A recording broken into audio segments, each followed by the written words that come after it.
We'll get started in just a moment.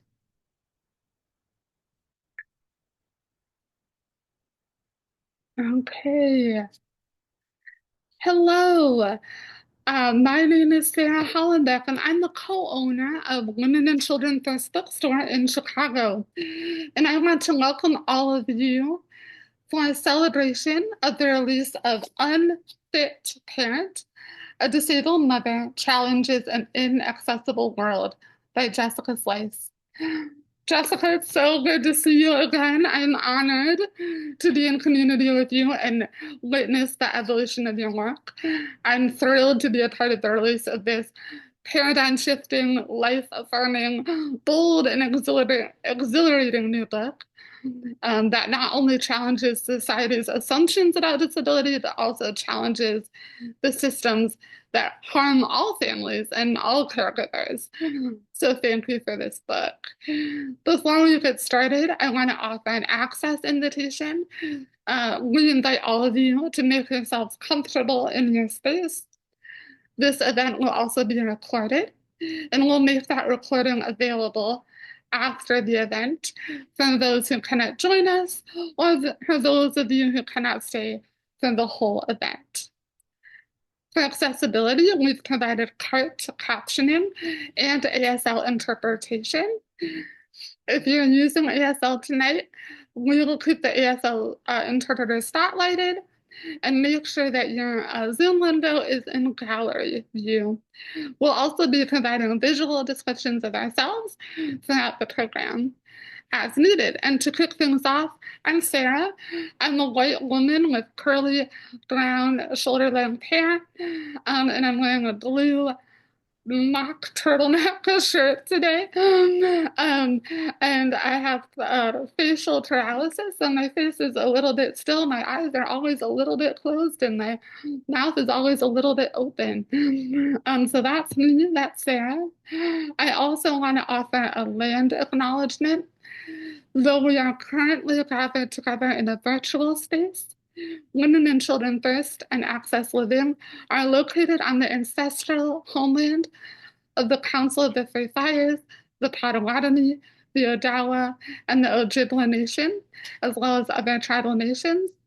In the spirit of healing, we acknowledge that the original people in Chicagoland, and we want to name that Chicago has one of the largest indigenous populations in the US. Native people are part of Chicago's past, present, and future. Tonight, after I give this brief introduction, our two speakers, Jessica Slice and Jessie Owen, will join us. And following their discussions, there's going to be a Q&A. So please start thinking of your questions and submit those questions via the Q&A box at the bottom of your screen. I'll read those questions aloud at the end of the event. Our co-sponsor and promotional partner tonight is Access Living. Access Living is a proud partner of Women and Children First. They are a cross-disability organization focused on services and advocacy for people with disabilities, led by people with disabilities. Access Living's Arts and Culture Project promotes innovative art, supports new and established artists with disabilities, develops new audiences, and increases public access to disability arts and culture. Now on to the main event. Tonight we are here to celebrate this beautiful book written by author Jessica Slice. Jessica Slice is a disabled mom and the author of Unfit Parent, a disabled mother challenges an inaccessible world. She's also the co-author of Dateable, Swiping Right, Hooking Up, and Settling Down with Chronically Ill and Disabled. And This Is How We Play, which is such a beautiful picture book that I read to my daughter. This Is How We Talk and We Belong are two more of Jessica's beautiful books. She's been published in Modern Love, the New York Times, the Washington Post, Alice Wong's bestselling Disability Visibility, Glamour, Cosmopolitan, and more. She lives in Toronto with her family. And in conversation with Jessica is Jessie Owen. Jessie is a disability advocate, a content creator, and a speaker with a focus on accessibility, equity, and innovation in spinal cord injury research. As a quadriplegic mother of twins, she shares candid insights on life, parenting, and navigating systemic barriers with humor and authenticity. She serves as the co-chair of the Diversity, Equity, Inclusion, and Accessibility Commission in Edmonds, Washington, and advises on policy and community initiatives to create more inclusive spaces. She is also a board member from the National Center for Disability and Pregnancy Research and a consultant for Onward, a company advancing spinal cord injury technology.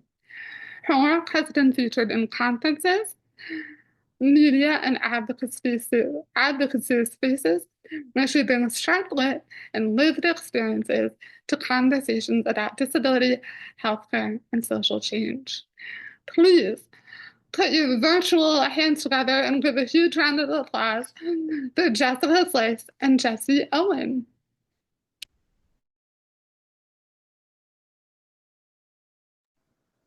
Thank you so much, everyone, for being here. I was just so happy to see how many people registered, and I am delighted to have Jessie here with me. Interviewing her for the book was one of the best parts of writing it, and I have loved getting to know her. And what I really want is for this to be a time for Jessie and I to speak really honestly about our experiences as disabled parents. And I've been getting a lot of similar questions as I've been doing interviews for the book, and it's been wonderful. And I think Jessie and I can use this opportunity to go like a little deeper and veer in different directions. And I'm really excited for that. To start, Jessie, do you mind introducing yourself a little? Not, all the stuff just happened, but tell about your experience with disability briefly and becoming a mom, and then I'll do the same. Yeah, I have an elevator pitch. You don't get to sit here in this moment without kind of wondering how you became a disabled mom. Like it's a little unusual. So I'm Jessie Owen. I'm a mom to 2-year-old twins now. I do content creation, disability advocate, all the fun stuff. And the truth is that 12 years ago, a tree fell in my family's car. And in that, I lost both of my parents and I came out a quadriplegic. And, um, into getting to this moment, I maybe thought in that moment after I was injured that I might find happiness again. But it obviously wouldn't be as happy as when I could walk, because why would it be when you're in a wheelchair? It would probably be smaller. And time passed, people showed up, I grew, I did awkward things, and I figured, hey, I still look pretty good. I could go on Bumble, I could date, and I did a lot. And I met Alan, and I don't want to get too mushy, but like he's part of the story, and he made me feel like the smartest, funniest, most complete version of myself. And it wasn't out of obligation. It's just because he thought I was hot. And we got married, and with marriage, people are always talking about kids, right? And I remember crying in my therapist's office about a year after my accident. I was 28 maybe. And I was like, oh man, I've lost so much, and now I can't be a mom. And my therapist was like, oh, why? Like, did your doctor say like you can't? And I was like, well, no, like I think I can, but why would I? I can't teach my kids how to ride a bike. I can't play baseball. I can't go on the floor. And she said, oh, did your mom do that with you? And I said, well, no. And she said, okay, what did she do? And I said, well, like she listened. She made me feel like I mattered. Um, she built me into someone who could believe in themselves. She built that scaffolding that I still stand on today. And I was like, oh, I see what you did there. So Alan and I started imagining what kids would look like. And we had that conversation because I am a quadriplegic. Would you be okay? doing a lot of the physical labor when they're little, because I don't know, no one knows how to do babies when they first have them, but I definitely am a little more worried. And that's like if you're holding a baby and you fumble, like, you can't recover that. So I'm going to need some extra physical help. And he was like, yeah, of course. Parenting is like 1% physical. It is 99% everything else in their life. And he was so sweet. He said, I think you'd be a good mom. So we did it. We did it the old fashioned way and went in for that ultrasound. And the ultrasound tech said, oh my gosh, there it is. The first little heartbeat. And there's the second. And my heart like jumped into my throat and thought, oh my gosh, okay, we're gonna do it on hard, but that's fun, that's exciting. And then I thought the doctors were gonna panic, because I'm quadriplegic. I have a twin pregnancy, and it was also a geriatric pregnancy, so that was fun. But the doctors didn't panic. They said, "Oh, okay, yeah, let's do this." And in fact, if you want to deliver through the old birth canon, we can make that happen. And I said, really? And they said, if baby A is head down, if you want. And I was like, okay. Baby A was not head down, so they both came out the sunroof, and it that was the moment everything changed again. But I'd already had a big change in life, and it just felt like another meaningful jump in life. So without a doubt, it's the most fulfilling thing I've ever done. And the reason that I'm in this space is because these stories are big and meaningful, and it feels so valuable to be represented in media like this. So obviously, Jessica, I'm super grateful for you writing this story and bringing light to this. Thank you, Jessie. I love your story, and I loved hearing you tell it just now. I think you can hear my longer version of my story in a lot of places this week and last week and in the book. So I'll do just a really quick version. I became disabled at 28 after living a very full and active life until that point. And then it took me a long time to, one, realize I was disabled, accept it. But about 6 years in, David, my now husband, and I became foster parents and became the parents of a newborn unexpectedly or with not much notice.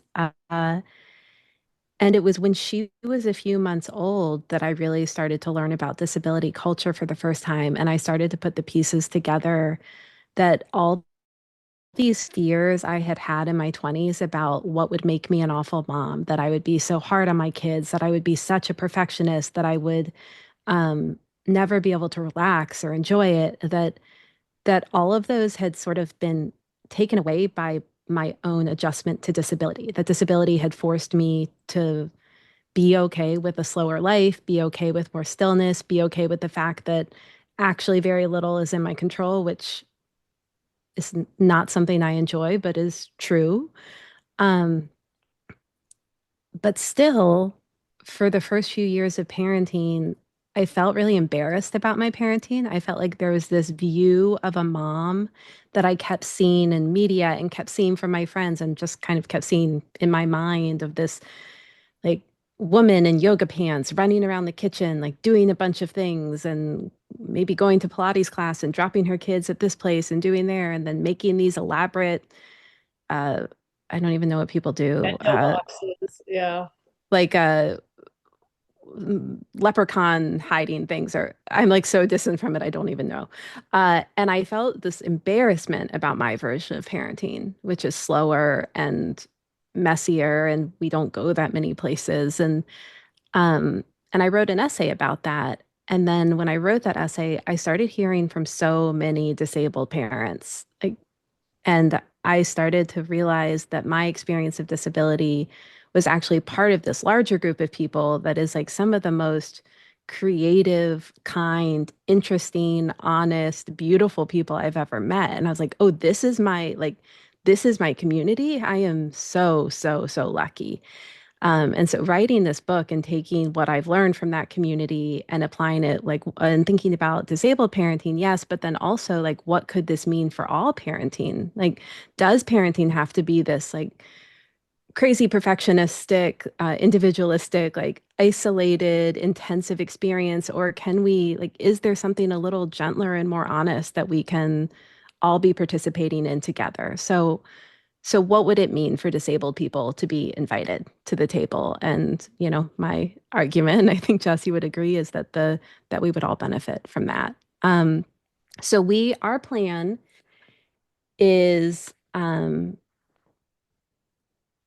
to talk. We have some questions that she and I want to answer together for about 20 minutes, and then open up for questions for about 20 or 30 minutes. If there aren't a lot of questions that come in, what I'll probably do is read a passage from the book, and then Jessie and I will continue talking more together. But I really want this to be more of an opportunity for a conversation between people attending and between Jessie and me, and then allow time for the reading if there's space for it.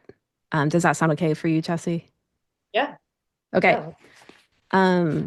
So our first on the list is, what, Jessie, do you think your children see when they look at you? So they're two, right? Coming up on three. And I honestly don't know. I don't think they fully perceive me yet in the way adults do. They know mommy has a wheelchair. They know if they want a cookie and I'm on the couch, that I need to get in my wheelchair first. Mommy, get in your wheelchair. Mommy, go this way. So, like, they get that. But right now, I don't think they see it as different. I don't think they even perceive other moms yet. They just see me, mom. And Mhm. that's the gift of childhood, right? Kay is a little bit older than the kids, my kids. And so I'll be interested to hear like how that has started to shift for you. Mhm. But it's not necessarily that they're ignoring disability, right? It's just that they haven't been taught to assign it meaning. Mhm. And at some point that'll change, right? They'll notice that not all moms move like their moms. And I think I have some insecurity about that, right? Will they see me as limited? Mhm. Well, are we going to hold them back? Are they going to be resentful? Maybe. Uh, Mhm. but I suspect all parents have a version of that. Right.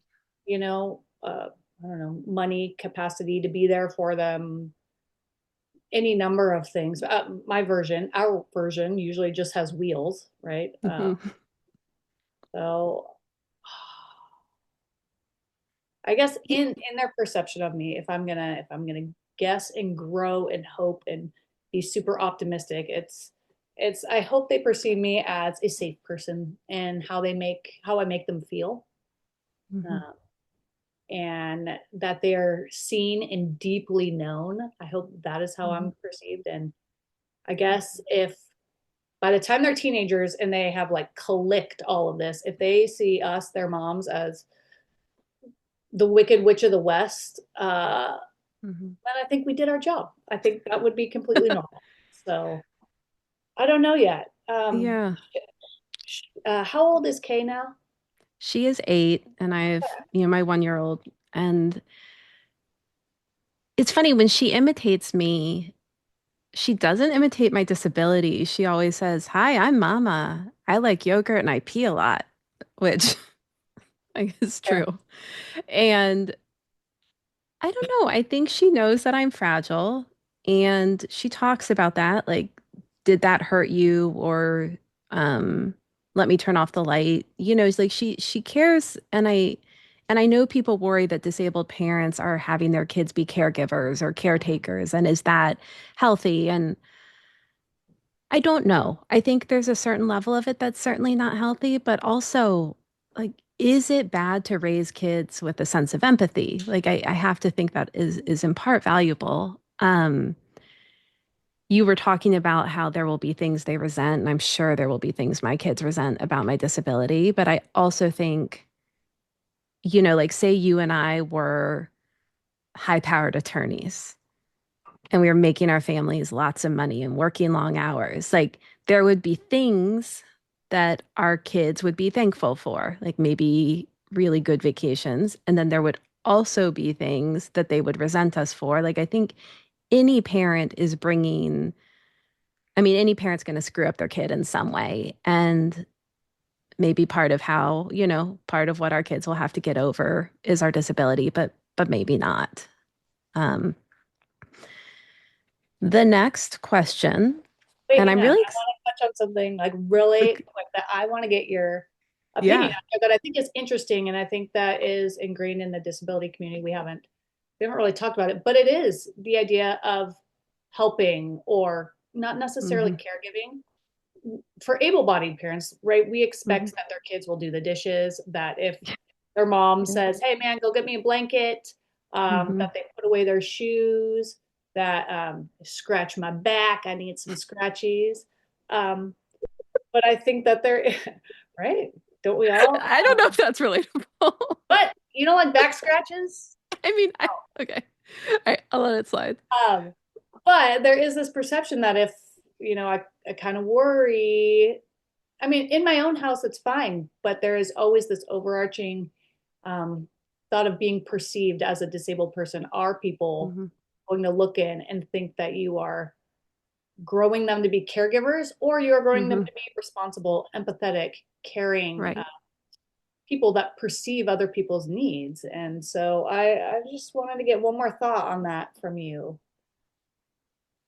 Yeah, I mean, I think we try to be intentional about it, right? Like anything we're doing with our kid. I mean, the poison's in the dose for everything. That if our kids are doing all of the lifting in our house, in our houses, then that's certainly not healthy. But teaching the ability to observe and care about another person's lived experience, like, isn't that what we want to be raising people to do?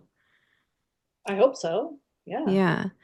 And I also think, of course, we want them to feel free as they're getting older to express their real thoughts about our disabilities. I was on a walk with the kids, and Kay asked me what if this book was for adults or kids, and I said it was for adults, and she said, "Why did you say unfit?" And I said, "Well, there are some people who don't think disabled people should be parents," and she was like horrified. She couldn't believe it, which obviously this will change as she gets older. But she said, she's like, but then people whose moms aren't disabled, they can't ride on their wheelchair. Because to her, that's like the ultimate luxury. I mean, to ride around a city on your mom's lap on a like tiny motorized car is like a dream. Yeah, with a cuddle Yeah. and body heat. Yeah. Yeah, it's the best. Yeah, over Halloween. I mean, she's a little too old to ride on my chair now. Her head blocks my head, but I let her sometimes. And Halloween, when she would get scared of decorations, the rule was she could jump on my lap to get past the scary decorations. And I don't know. That can't be a negative. No. Um, a question you had said we should talk about, which I really wanted to touch on, was how you share labor in your house with your co-parent, with your husband. We're both married.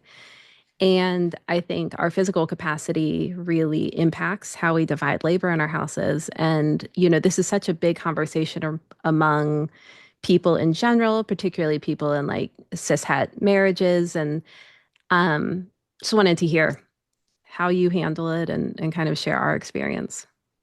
I don't know. Do you want me to go first, or do you want to jump in and do you?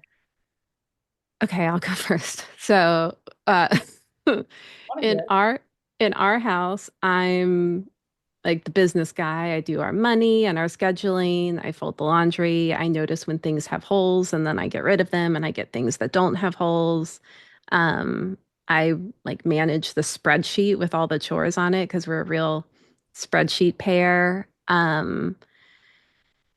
I think David would agree that I do some of the like family kind of like emotional oversight, keeping an eye on how people are in general. Does a change need to be made like in general? And then he's definitely the guy that does the physical stuff. I dream of having a more accessible house one day where like physical chores would be more within my capacity. But until we do, um, he does all the kitchen stuff. I can't load the dishwasher. I can't use, the kitchen really at all.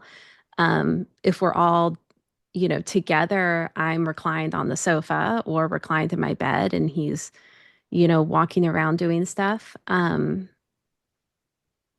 And I think knowing myself, knowing how controlling I am and what my standards would be, that if I were not literally, rendered incapable of doing things personally, that there would be almost nothing left for him, that we would fall so easily into the common dynamic where I would be taking on everything because I would have it a way I would want it done. And he would probably just let that happen. So as it is, I think it actually ends up being a more just division of labor because I'm forced to not do everything.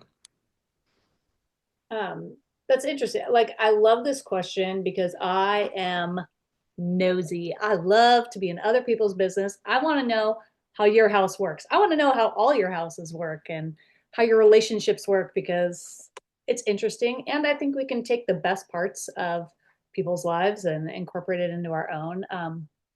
But mine is very similar. So I love the concept of Fair Play by Eve Rodsky. I don't know if anyone Hmm. has read that, but the idea is that in maybe traditional relationships that you have all of these tasks, physical, dinner, shopping, but also the emotional labor, the birthday parties, the Amazon list, the kids' shoe sizes. Hmm. And then that one whole task belongs to that person. Um, but that doesn't really fit for our lives. With my disability, things mostly get pushed back and forth. It's honestly more like a tag team, um, and then dividing and conquering for something. So Alan does a lot of the physical labor because he has to. We share Hmm. where we can, but sometimes that means splitting time rather than a task. So let's say the playroom needs picking up. I It's pretty laborious and intense for me to do it. So while he does that, I'll spend that time making a shopping list or, checking the spreadsheets, ordering the kids, I don't know, play clothes, doing some other aspect of labor. I take on most of the mental labor and the emotional labor, and I like that. It makes me feel valuable and that I can Hmm. contribute. I plan the vacations. I got calendars, the dog walkers, caregiving schedules. We do have caregivers in my house, a couple hours a week, 6, 8. And so I take charge of like what they do and kind of have to tell them what we need, where the Hmm. clothes go. I handled the birthday gifts, the Amazon orders, what all that stuff. But I would say I think that there's a pretty good example because we sort of cheated and talked about what might be interesting. I thought about how we plan dinners as a good example of our division of labor as a disabled parent. And well, Jessica, what's that called? The interabled relationship? Yeah. Okay. Um, So I kind of keep track of like what's in the fridge and pantry for the most part. And then I have a big list of 6, 7 pages of things that we kind of like to cook. And then I print out a menu or a calendar for the month and kind of have ideas like, okay, pastas maybe will be on Mondays or whatever. But we sit down and we do it together because it's 80 or 90% Alan's going to be cooking most of those meals. And if he doesn't want to cook that thing or doesn't think it would be weird that day, or we don't have buy-in, and then it's just like it doesn't work. We both have to be on the same page for both of those systems to work. So Yeah. we're not aiming for equal. I guess we're just aiming for honest. Mm-hmm. We do what we Yeah. can and don't feel guilty about it because we contribute in a lot of ways to our families. We, after our second kid was born, the vision shifted a little, or at least the burden that both of us were feeling shifted a little. I felt like there was too much on me, but I was really committed to keeping a good attitude, so I refused to let it show. And then David, like, felt totally fine, but his baseline is just like slightly less cheerful than my baseline. And so I kept trying to take more and more. And so we did have to do a big reevaluating of, how are we dividing things? And I think we ended up doing what is the dorkiest thing that anyone's ever done and started doing a morning questionnaire about how we're both doing, how overwhelmed we are, and then adjusting like according to how we're both answering. I think that's, an extremely neurotic way to handle it, but I also think Hey, Brown, that's great. I love that. it's also what worked for us. I want to remind everyone, if you have questions, send them in the next couple minutes, because then we'll be deciding if we're going to switch to questions or keep going here. But something I wanted to make sure that we talked about, because I would guess this is something we both think about a lot, is so we both had lives that were going one way, and then in the course of one day, totally changed. And now we have these kids who we love very, very much and want them to never have to suffer at all. And then we both also know the awful truth that the future is unpredictable and that almost nothing is up to us, or a little bit is up to us, but less than we would like. What do you do with that? How do you parent not knowing what the future will be? Um, I never know the future, right? I don't know if my body is going to have a good day or a bad day. I can really hope I can like do all the things that set me up, but Mm-hmm. we live in a world of uncertainty all the time. And so, although it's a shift and a disappointment sometimes in parenting, it's not that big of a shift to kind of come to terms with the uncertainty of kids. And on top of that, and this isn't for everyone, not everyone has this, but Alan and I have always believed in community.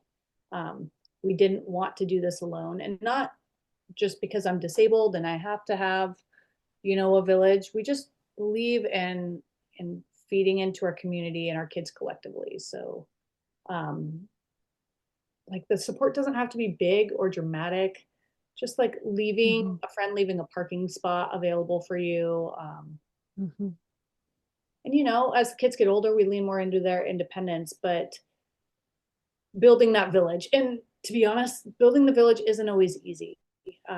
You have to be a villager, and like my parents have passed. My and Alan's parents live in Taiwan.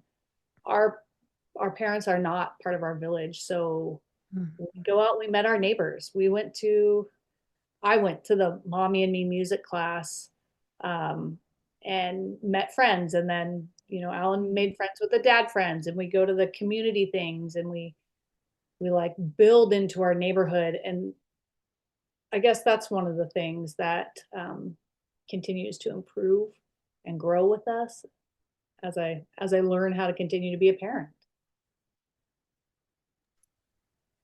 So, is part of what you're saying that by having a community, you're like kind of hedging your bets because you don't know what the future is going to hold, but if it's dispersed over a larger number of people, like whatever hard could happen can't quite cut as deep.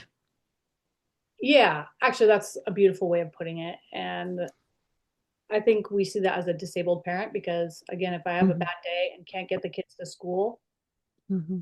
it's my job as a parent to set them up for success. And that means building that community. But I also think when you Yeah. say it that way, it's from my accident. My parents built a huge community. And when I was in the hospital, and I was at my lowest, I had all of these community members that my parents had helped build.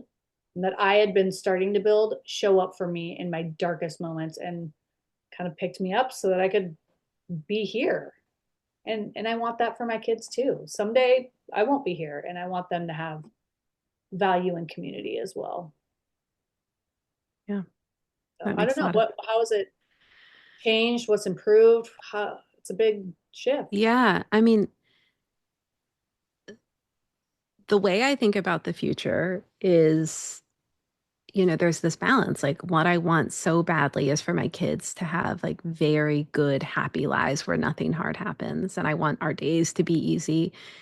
And also, life has a lot of hard things, that I I say to David a lot, like the very best case scenario for a week is a week that's just mostly annoying. Like where only annoying things happen, that means like we're doing great.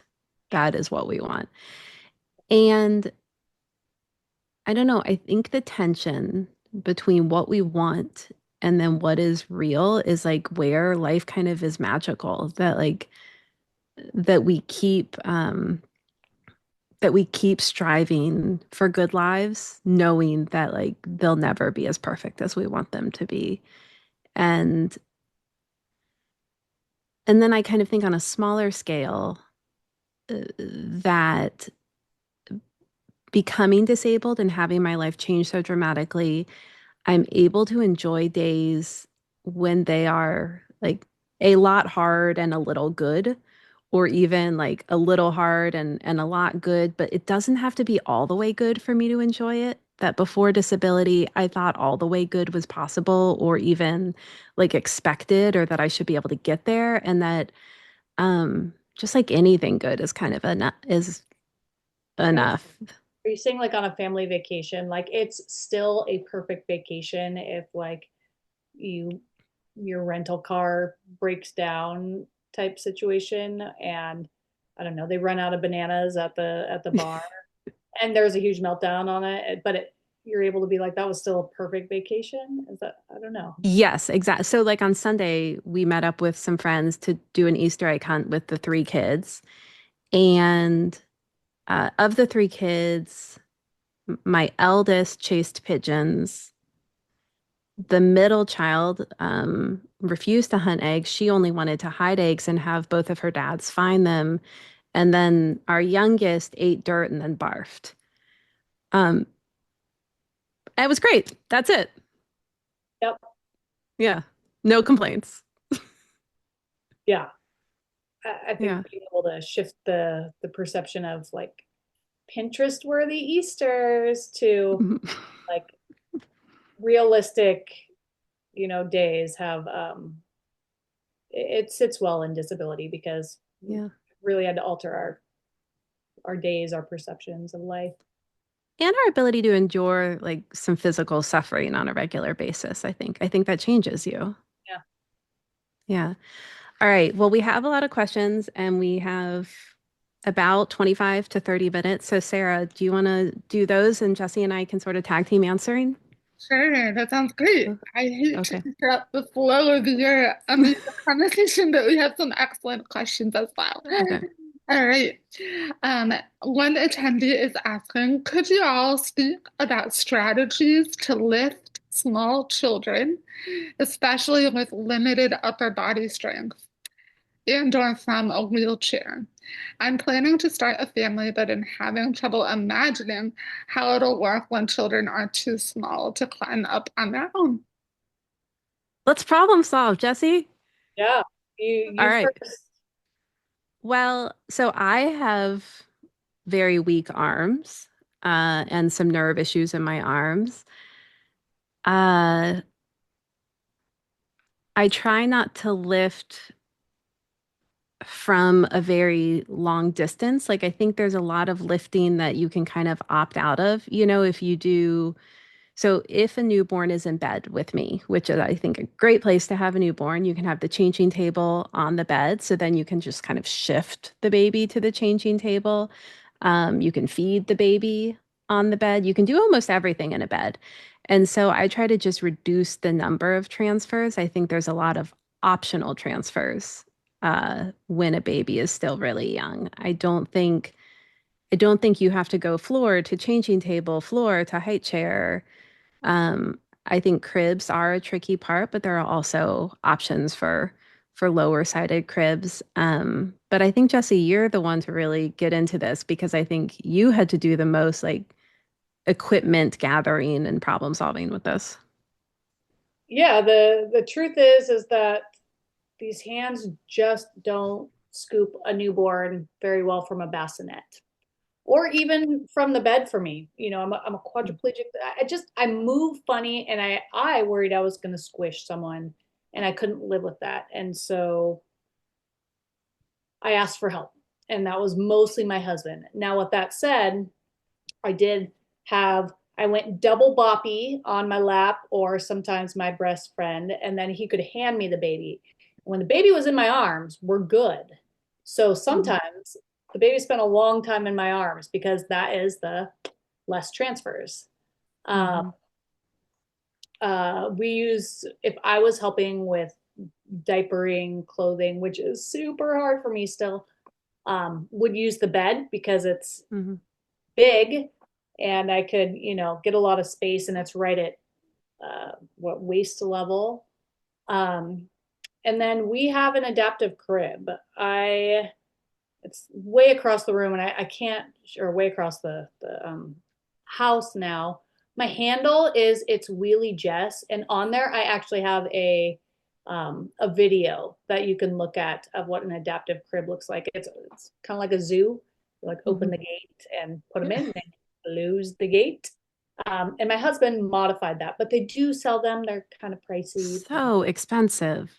Yeah, yeah. Yeah. A lot of stuff is pretty pricey. Another truth is that they grow fast, and if you can just Mhm. white knuckle it for a little bit, it's maybe not worth it to get that special adaptive stroller attachment that they only need Mhm. for 1 year. I do have a full list of adaptive devices that I made, and maybe I can give that to Sarah. I can email you, Great. and you can I can share everything that I looked at. Some of it worked, some of it Mhm. didn't. But you put all the options on the table and you take a look and pick and choose what works for you. Yeah, they do grow fast. It was funny this weekend. I was home alone with our 1 year old, and uh, he needed to go upstairs, and it's not really safe or possible for me to carry him up the stairs. But he loves crawling up the stairs, and I can kind of crawl up the stairs. And so I just crawled up the stairs behind him, and it took us a long time. And I don't know, and it works. We got from one level to another, and he was safe, and that's it. Yeah. Yeah. Okay. I love how practical we're getting. All right. Um, this question is from Andrea. What has helped you challenge your internalized ableism as a disabled parent? Just community, entirely community. Because when I watch other disabled people parent, like when I watch Jessie, um, I I see how beautifully she parents, and I'm like, well, if I'm doing something like that, then we're fine. I mean, I still obviously struggle with it, and I still feel sort of shame when I share the details of my life as a disabled parent. But I think speaking through it, and the goal with this book and the goal with your content is to show disabled parents, because there are a lot of us. We're 6 to 10% of all parents are disabled, but we've been largely invisible. And so I think that shame will also diminish when you see us more often, and then we talk about kind of the truth and the details of it. Yeah, I agree. Community is good. Truthfully, I have a little soapbox about this, and I'm gonna shoot my shot here. And the answer is, about ableism and judgment by others. The truth is, I'd love to say that I rise above it, but the real answer is that I succumb to performatism. I perform. That's my gut instinct, and I want to prove that I am the best mom in the world, and that I want to see people I want people to see me picking up my kids and holding them and, showing up with matching socks and clean shirts. And so that they think, wow, she's amazing. Um, and somewhere in there, I think that if I am perfect, then they won't judge me. And at least not out loud, which is textbook ableism. Yeah. But that instinct of like needing to perform, outperform expectations isn't really about them. It's about me, right? That's a me problem. And it's just my nervous system that says like, if I overachieve, I'll be safe. Like I'll be safe, which Mm-hmm. is like a very human thing. And Mm-hmm. it's also probably a very female thing and Mm-hmm. definitely like a disabled thing. I think a lot of people can relate to that if I overperform, I'll be safe. I'll be safe from everything. But the truth is, other people's opinions um, aren't really about my kids. They're about me and my kids. Your kids, no one's kids benefit from a mom who is constantly chasing validation. I know that we're gonna check Mm-hmm. in here and remind myself. They benefit from a mom who is present and grounded and okay being imperfect and um, I want to bring that back to community because watching Jessica parent like at a slower pace and seemingly unbothered sometimes is good for me to slow down and realize and check out and um, so I've just had to unlearn this idea that being judged means I'm doing something wrong. Think being perceived, I don't know, as disabled, internalizing my own ableism doesn't mean I'm doing something wrong, right? Sometimes judgment is just noise, right? It's just Mm-hmm. noise. It's just projection.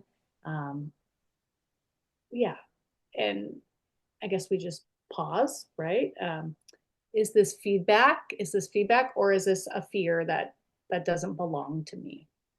I That's my love little that. soapbox because I've had to do a lot of work on that. That's a hard Yeah. one for me, but Yeah.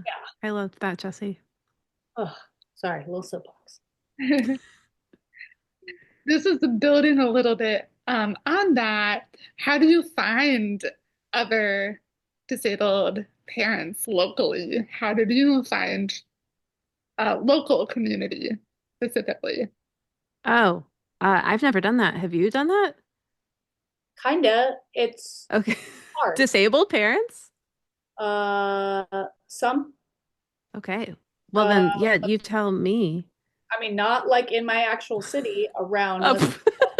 Well, okay, so drivable, Okay. drivable. Uh, Okay. not, I don't know how big my city is. I think I mentioned it. I live in Edmonds. Yeah.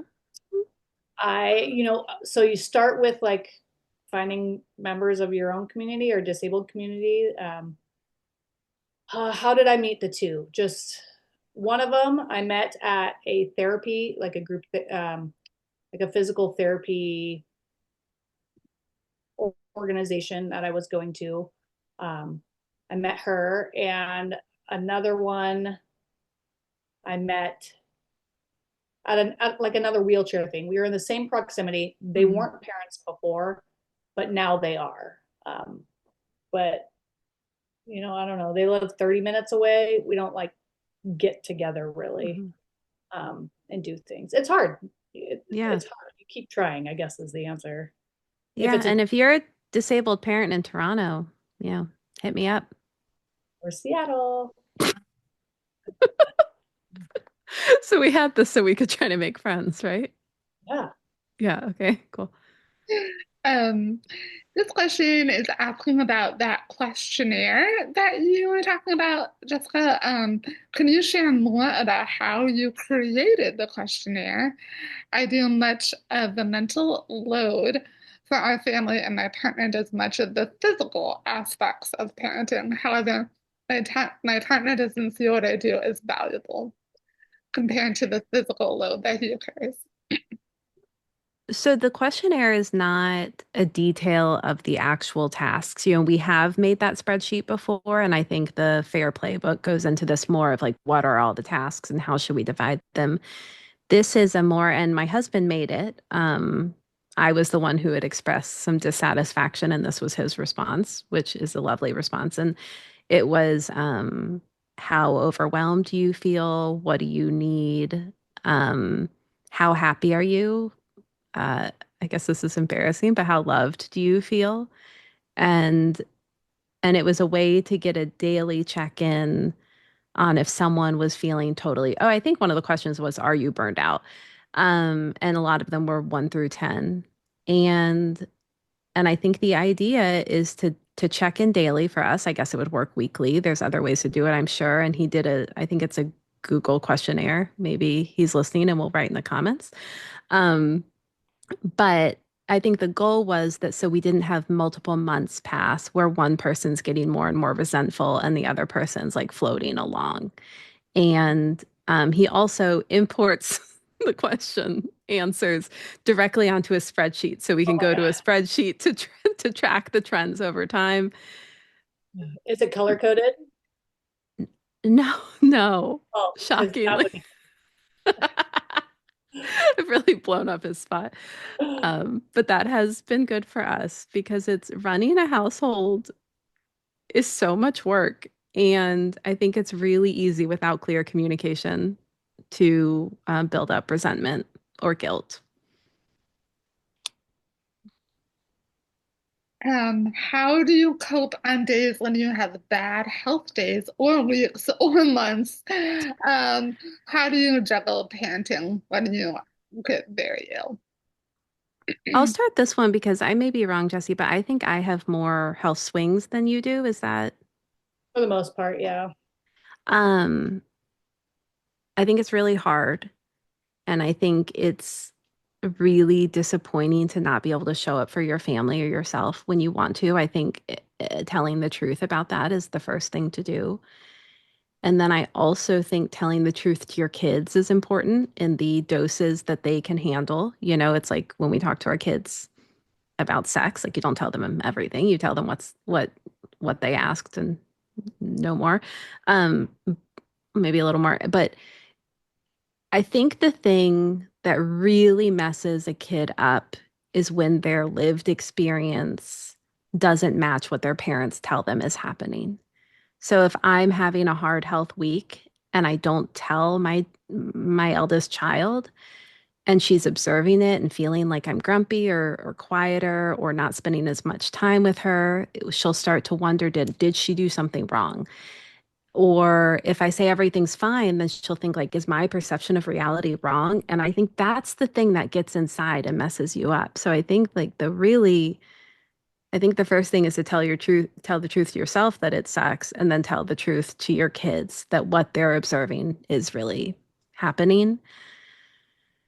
And then practically, I mean, who knows? I think you just use all your disability, creative problem solving skills and do one thing at a time, like we've done every other week and month for our lives. Yeah, I don't have as many health swings, but I do like I do have things. I would say it's very similar. We name it. We're like, Hmm. oh man, like I'm so disappointed I can't do this. Um, you know, because it's not going to work out right now, and we can be disappointed in it, and then we just do all the other things. I don't know, Play-Doh, crayons, whatever other tools we have. If I need to lay in bed, then we're going to bring all the books in bed, Hmm. and that's going to be the Hmm. day, and we're going to be happy with it. I don't know. You just do your best. Yeah. And this is from Kelsey. She says, what are the challenges and what are the joys of sharing your story for your either content creation or books? Um, Jesse, you go first because you've been doing this public sharing of your story longer than I have. I'm still kind of whiplashed from the book coming out. So yeah, you tell me. I don't know. Yeah, I have been perceived or shared my story online for roughly 3 years now. Um, Kind of started out on accident because I wanted to see this type of content when I don't know. I wanted to see this type of content, and people were curious, and I was happy to share. Um, and for a lot of reasons, but one reason I like really wanted people to stop being like weird in the grocery store. You know what I mean? Like, can I Mhm. pray for you? Have you tried chia seeds? My dad broke Mhm. his leg. Um, I had to use crutches in middle school. Like I needed that. I just felt like I had to have some control over Mhm. that. So there's like a couple aspects to it. It is I am so proud of my life. I don't mean to like brag, but I do a little like that joy that I didn't think I would find way beyond it. I am way happier than when I Yeah. was 26 and could run a marathon. Um, Yeah. I'm really proud of the work that I've done. I'm really proud to share my family. Um, and I'm kind of proud to be disabled now. It sounds Yeah. sometimes counterintuitive. So I'm happy to share that. And it brings me a lot of joy and value and meaning. On the flip side of that, you will always have people that judge you. You will have people that judge you loud, and they will judge you before they like you finish your sentence. They finish your book. They will judge you. They will misinterpret on purpose what you're saying, and they will be loud about it. And it's annoying. Um, and if you're kind of like a public figure, you probably shouldn't clap back in a way that like the internet is forever type of thing. Even if you do Yeah. other times. And there's a judgment and trolls and uh, I don't know if Jessica's got this yet, but there are people that fetish. I'm sorry. How do you say that? Fetishize? Fetish. Oh yeah. I'm so Yeah. sorry to the interpreters for that one. Uh, but you kind of learn to build a scab and a thick skin and not give them credit or uh, what did Eleanor Roosevelt say? I feel like I should know. You can't hurt my feelings without my permission. Is that something right? Yeah. Yeah. Yeah. Anyway, that's how I do it. How do you do it? I mean, I'm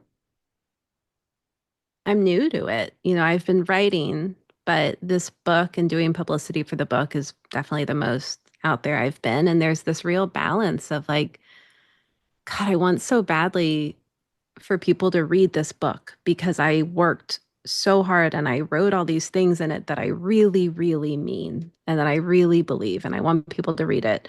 Um, which also, I guess this is the first time during this whole thing that I've said you should buy the book. Uh, so there's that. And then there's also this feeling of like, it feels invasive. Like all of a sudden, all these people are perceiving me and perceiving my thoughts. And I've tried to put them out there like as honestly as possible. And I guess they're just out of my control. And something I've been thinking about is, when you're dealing with like toxic people or whatever, they say that you can't say the wrong thing to the right person. You can't say the right thing to the wrong person. That if someone wants to understand you, they're going to work really hard to understand you. And if someone doesn't want to understand you, there's nothing you can do. And I mean, I'll probably spend my whole life trying to learn that lesson, but in this conversation, I'm like, okay, so let me apply that to this book. I've tried so hard to say what is true for me and what I think I can offer this conversation about parenting and disability. And then I just have to hope people read it and then that they read it um, with like a generosity of spirit. And I've also been doing kind of a weird thing at the end of the day when I've had interviews or have felt like very perceived. I've been saying to myself, okay, I am in my house. I am in my bed. I am in my body. This is where I am. And I've just been kind of like talking to myself like a child and reminding myself that I exist here in my own Outside body. disability, are you an introvert or an extrovert? I'm an extrovert. Yeah, but I think I'm not, I think an extrovert is different from like being on stage. I, yeah, sure. I think so. I mean, okay, it is, but I think maybe there's like different capacity levels or tolerance. Hmm.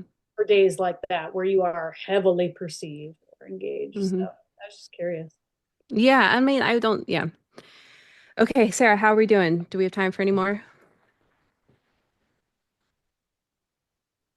Sorry, I was trying to get folks the link to the audiobook. Yes, there's an audiobook. It's available Yes.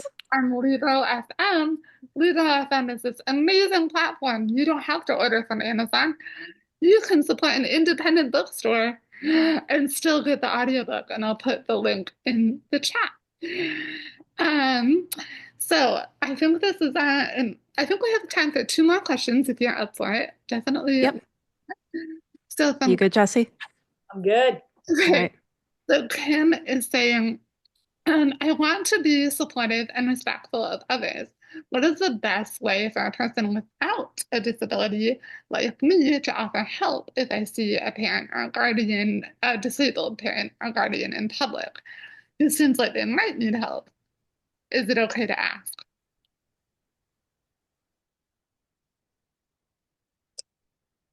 I think it depends. Like if I'm having trouble with a door, I always want help. I am never feeling like very empowered by trying to clumsily open a door with a baby on my lap and no buttons to press.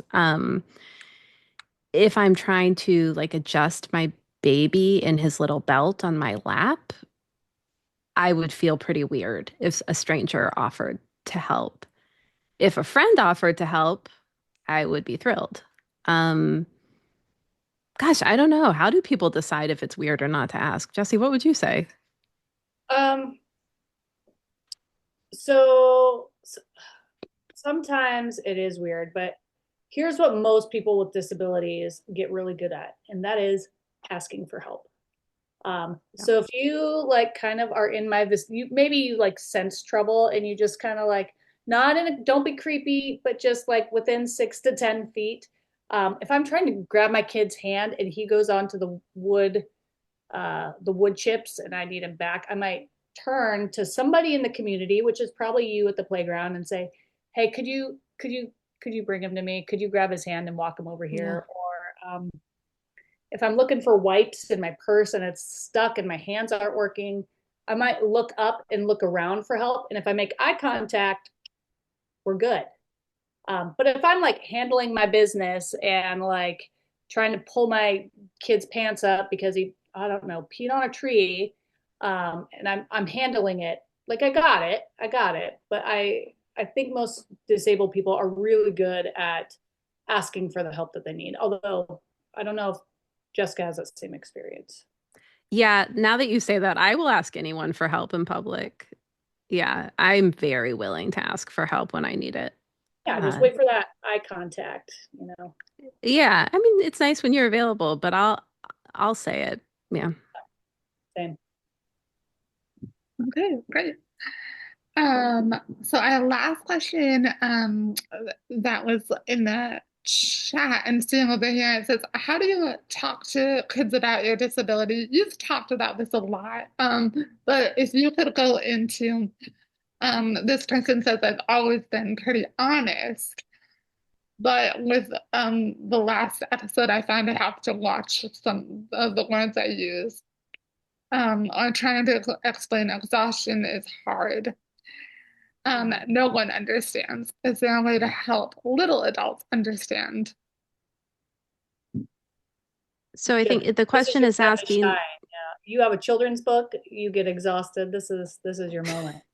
so So you're asking like, how do you describe to kids symptoms that are not quite as obvious? I think as plainly and honestly as possible. Like, when you're very tired at bedtime, sometimes you run around bananas and throw the pillows, but sometimes when you're tired, you lie down and get under a blanket and you feel like you can't do anything. I'm feeling like that all day. And when I try to do things anyway, it makes me feel like my stomach hurts or it makes me feel like the room is spinning. I think sometimes what we're bringing into the conversations is this like belief that weakness or disability is a flaw or something we're admitting to, and it's not. It's just a way a body feels. That bodies always, always are weak at some point. Every single body in this lifetime will be weak and fragile and end.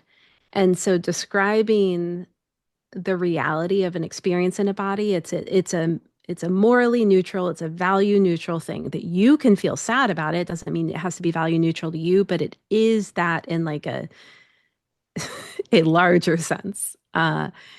And so then I think speak plainly. I think what Sarah was holding up, that this is how we play. I was really intentional when Caroline and I were writing that about including two people who are exhausted in the book. There's someone going through cancer treatments, and then there's a mom with ME/CFS playing with her son in bed. And I wanted to illustrate what exhaustion is, and that exhaustion doesn't preclude love and doesn't preclude involvement, and it's just a thing that our bodies do. The page with the mom playing chess with her son is the one that makes me cry every time because her eyes are so tired, and then they have so much love in them and so much joy. And I'm like, yeah, that's what it's like. Beautiful. Beautiful. You read a book. Or like four books. Calm down. That was such an amazing conversation. Thank you for your honesty and your vulnerability. I think everyone in this virtual space really appreciated being here and gathering together and being a resource for one another. That's who we have. So thank you all in the virtual space for joining us tonight. Books are available from Women and Children First or your local independent bookstore wherever you are viewing tonight's event. And Jessica also has this beautiful children's book as well as an awesome book about dating that she co-wrote with Carolyn Cupp that I also highly recommend. The Unfit Parent is a treasure, and I'm so glad that it's finally in the world for all of you. It is a resource not only for disabled parents, but everyone. Everyone should read this book. So, thank you, Jessie, for your humor and candor. You're Thank you, Jessie. amazing. Yeah, this was just a perfect event. We will send the recording to everyone tomorrow, and we can also send that spreadsheet or the list of the resources that Jessie mentioned about adaptable Great. items that folks can check out. And I hope that all of you will connect with one another in the chat. It looks like you're all making friends, which is amazing. Yeah. Yeah, this chat, I haven't been able to read it, but I've been seeing it happen. Will I be able to look at this after, Sarah? I'm actually downloading it right now. Oh, thank you. Um, Okay. awesome. So, yes, have a beautiful evening. Thank Thank you. you, Jessie. Thank you, Jessica. Thank Um, you for having us. of course, anytime when you write your next book. I'll try to calm down for a bit. I know Thank you. it's been a very rapid, rapid.